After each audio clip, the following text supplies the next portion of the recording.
All right. Should we jump into the potentially final game of the tournament? Yeah, man, let's run it.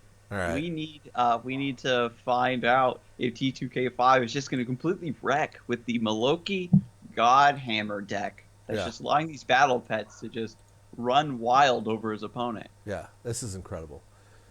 Um, and maybe as we wrap up afterwards, we'll do a final giveaway, the biggest I've got, and then maybe we can talk a little bit about strategies for the other archetypes that we didn't see or anything like that. Mm, Stuff that you would wanted to see. Maybe do we need to revisit the ban list moving forward? Basically, just yeah, want to sounds like a like plan. pass the time for a little bit, just to round out the hour, since I think that'd be the best way to do it. And then we'll pass it on to the Duelyst World Cup, I guess, qualifier top 8 from Yeah, yesterday's sounds like a tournament. plan. Okie dokie. Oh, hey, Juve's in chat. Juvie D, he is one of the developers for Duelist. He is the overseer for the competitive scene. So thank you for stopping by today, sir. He's just Overseer. checking up on us. And not to discredit or remove credit, but I think he's just involved with tournament stuff. I don't want to misstate things. I don't think he's a developer per se, but Juve can say whether or not he is. So I don't know. Right. I think that it's become slang in the gaming community that a dev is just anybody who works for the company that made the game. Sure. But I think there definitely is some semantics there I when just you use the term developer. So we'll respect that. I want to go ahead and call shenanigans. There's no Godhammer in sight in T2K5's hand, Oh so I man, don't when the know. scripts fail. Yeah, what happened? His script But didn't run. Gil4 getting his opening as well, but no mist walking. Yeah. Right. This is something that we've seen over and over again from Gil4, Ooh. going first on Songhai, where he can cast mist walking and get a free movement. But right away, both players playing a little bit, not having their like 100% optimal opening turns. So I just want to point something out here. So this is the first time I think he's had this option before, Ion versus Malaki Huntress, where he's chosen to play the Ion instead of the Malaki Huntress. Look at this play. Oh boy. He's using the AI controlled battle pets sort of foolishness to kill, like prevent something, and use Battle Pando to like deal it damage. Yeah, there we go. I wasn't very eloquent there, but you get the point. Yeah, he uses the Battle Pando to tank the Ion. It's a ranged battle pet, so it does have access to strike anything on the board. It's still going to hit the closest target, even though it is ranged. But if Ion hits a general, it deals double damage. So Gil4, recognizing the implications of this match, is trying to take as little damage as possible Yeah. as he makes his way around the board. This is the most barren we have ever seen 22K5's board. Like, I've never seen him without some ridiculous creature, by the way. All right, we're going to see what happens here. My guess is Malaki plus Grow. Well, clearly I was wrong. Oh, wow, he's going to ramp up here and get the Mechanter Warbeast Oh, to keep jeez. Gil4's board clear again. Mechanter Warbeast has Frenzy, so it hits all minions next to the one that it strikes in an AoE around itself. And, Gil4 just happened to get swept up in that. It didn't attack him directly. Yeah. It hit the Heartseeker. Poor Mechanter's not trying to do anybody any harm. Yeah, I didn't realize he was going to be at 6 mana here. I thought he was still at 5. Goodness gracious. Yeah, the ramp is really strong. And the Amazing Race, because players are looking to move around the borders, the edges of the map, they aren't using the mana springs in the center Yeah. as effectively. So by being a bit greedier with this list, he's able to directly go to the center and start using these mana spring tiles to get an extra mana on that turn that he claims it to make a really big play. Yeah. I would go ahead and say I want to talk about this list for a second. So in the past, we've seen racing lists and burn lists. What do you categorize this as? I mean, it's not really a burn list per se, not like the ones we've seen in the past, right? Right. It's like we've seen this is like a really aggressive version of like the swarm lists Yeah. that we'd seen earlier in the tournament, where you get a lot of really big bodies on the board that your opponent can't deal with, and it blocks them from getting to the corners. But in this particular list, the bodies that he's summoning are just really, really bloodthirsty and dangerous. Yeah. I guess he's gonna play Huntress, Razor, and then play Godhammer. Okay. Depends on what Okay. battle pet he gets here, I guess. Godhammer is maybe one of my favorite cards. Look at this card. Holy cow. And they're all going to grow twice. This combo is awesome. Oh my god. Right, and so right now he's got the Maloki Huntress on the board with the Godhammer, and what he's doing here is he's buffed up the Mycantor War Beast, and this makes it so that once it finally makes its way back towards the battle, it can just strike whatever minions Gil4 has near himself. All right, so here's the play I like. You bangle, you come here, and then you attack it with this and the Tuskboar. Taking Malaki Huntress off the board is a really strong way to slow down your opponent. And you're taking 4 damage that you otherwise wouldn't want to, but I think that translates into more health as the game goes on. Yeah, here we go. And assuming he's going to play this Tuskboar here, right? Maybe not. I don't know. I think that you want to really stem this tide because Godhammer gives grow to everything. Oh, he's using juxtaposition instead of Tuskboar. Oh, neat. And he's going to use Tuskboar to block the general from hitting the Heartseeker. That's kind of nice. I almost think it might have been better to put the Tuskboar like right here. That way you stop him from like blocking your path. But we'll see. Oh, and there it is. This is some tech that T2K5 put in specifically for the Songhai matchup. Yep. He knows that this can be a blazingly fast list that might, as we've seen in this match, T2K5 isn't getting his like full setup as quickly as he'd like. And this is going to give Gil4 the opportunity to normally touch the corners before he has a chance to trap him and surround him like we saw. But now he's got the chassis of Mechazor that allows him to block those corners even more effectively. Yeah. Gil4 used a juxtaposition last turn as a way to access minions and take them out. But that's going to take away that option. He's going to need to look for other avenues to get these out of the way. I really like these cards as like an anti-Songhai card because, well, we're going to see him really easily deal with these. So for whatever it's worth, take that with a grain of salt. But a lot of times, any creature with like the ability to stop it being targeted by spells has an inherent advantage against Songhai because they're such a spell-focused faction, right? Oh, and we're seeing him just smash this instead of using the other Repulsor Beast. That's not what I would have thought, but that's a pretty savvy play.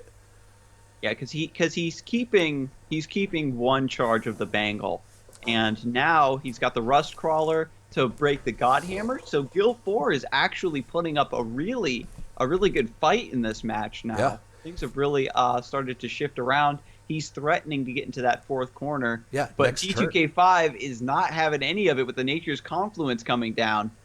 He could almost win next turn. But this Rust Crawler, we're seeing Rust Crawler again destroy an artifact.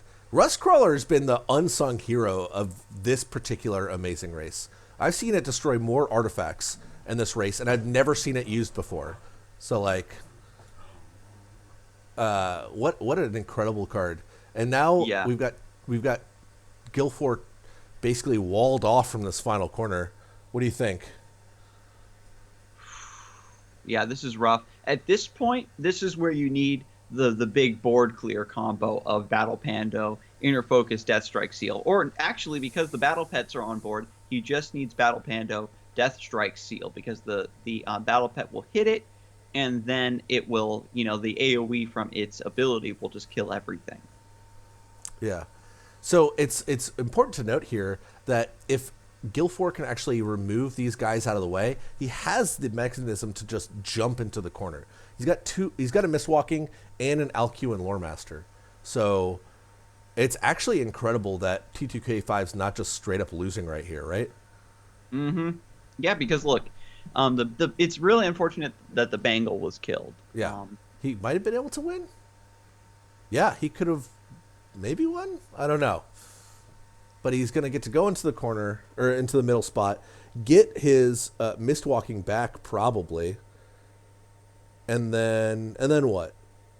Yeah, because it's really tricky here because look, the Mechantor Warbeast is going to be able to get a nice AoE here. He has to worry about the Ubos targeting him. So let me see. He's going to take 1, 2, at least 10 damage here. No, no, because one of them is going to hit um, the whatchamacallit, the Alcuin, and then it's going to block off the Mechantor. Oh, I see. That's It's a right. really, That's right. really smart play. Really heads Wow. up play. Okay. So now the Mechantor is just going to step into the corner, or maybe he plays the Roar there, or a Maloki Huntress. Yeah, he needs to get something in this corner because right now, he knows his opponent has mist walking, and so he knows he needs to get something in the corner to block it off. All right, so we've got And this is interesting.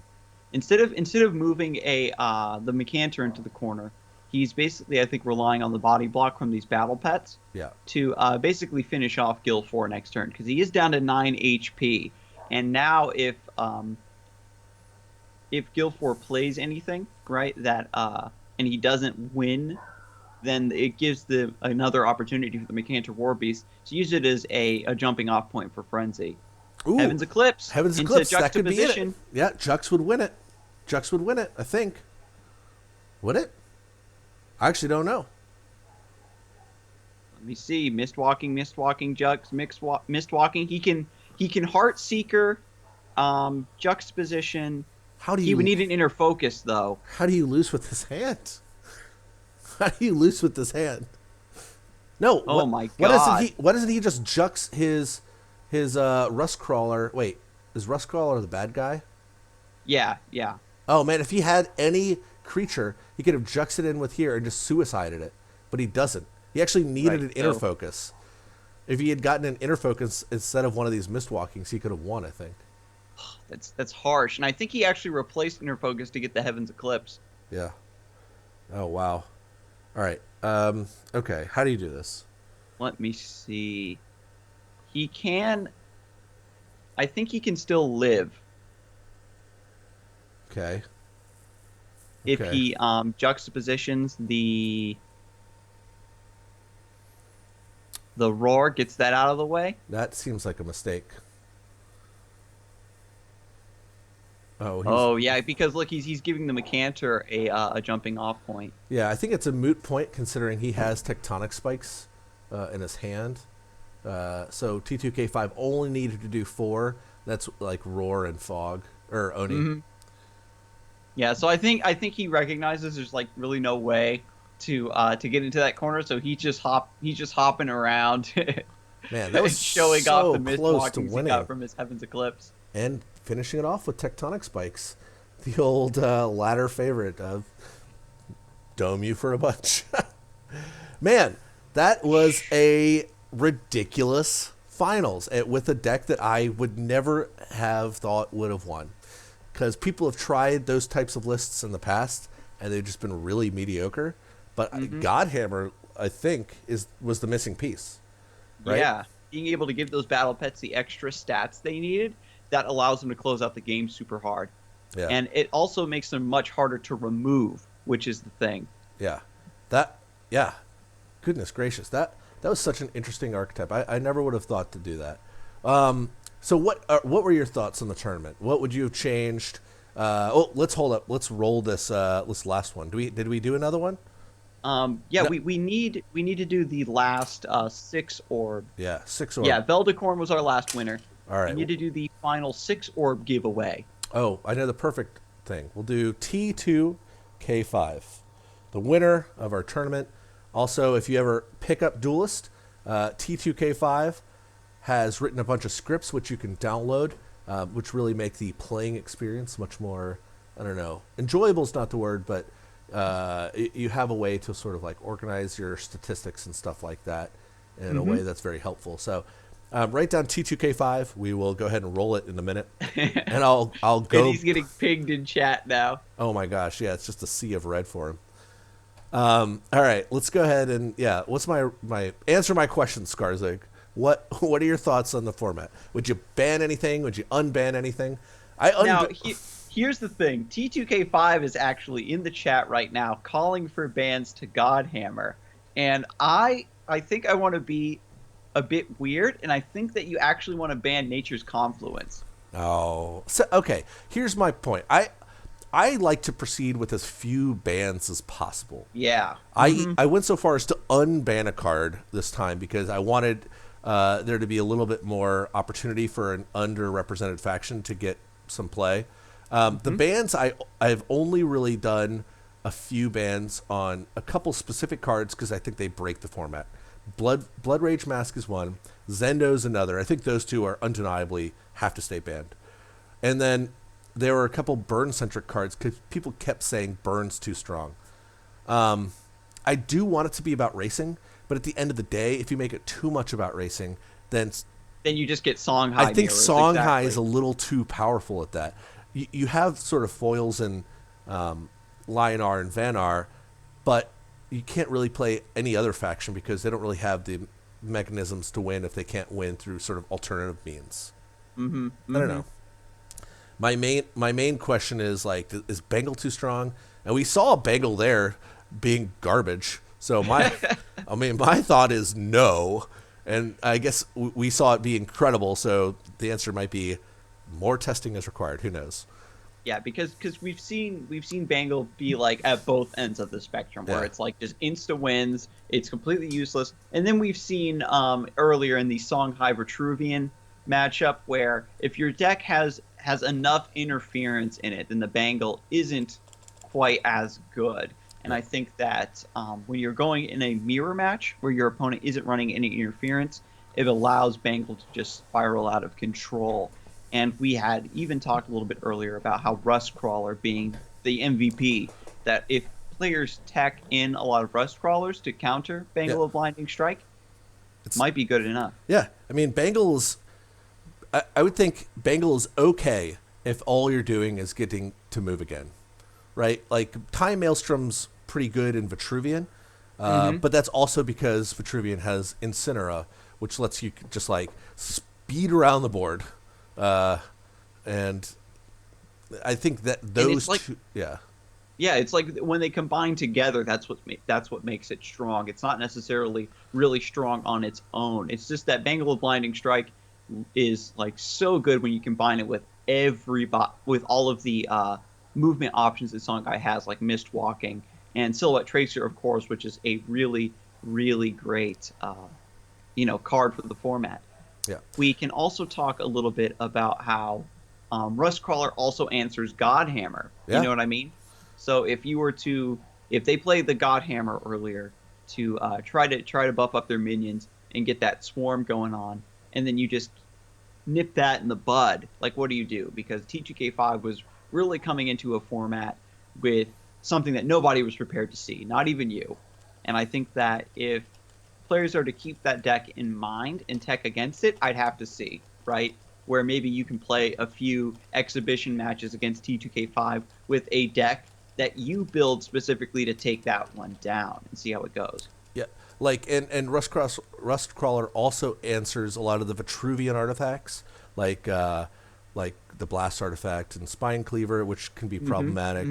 I don't know, man. That card did a lot of work today, and it's never been seen in any other amazing race. So maybe it's the way moving forward. Who knows? Right? Because the thing is, too, is that was why you had preemptively banned Blood Rage Mask, was because the way players interact with the board, there's no good way to take artifacts off the opposing general outside of Rustcrawler. Yeah, because you can't attack them. That's the whole point. Like that's the Right. reason Blood Rage Mask is banned, is because you can't attack the opposing general. So artifacts are so much more powerful. But yeah, maybe I don't know. I really like the race-centered games because they lend themselves to more interesting gameplay. But we didn't get to see a lot of the decks that I like to see, which are like Lionar decks and Vanar decks. For those of you who stuck around since the beginning, those are two of my favorite factions. Like if you've ever They watched, have some really fun stuff that Yeah. they can do. we even unbanned Frigid Corona because I had banned it before, thinking it was too powerful. We had a bunch of people play Vanar that time, and I just Yeah. what happened to them? Where'd they go?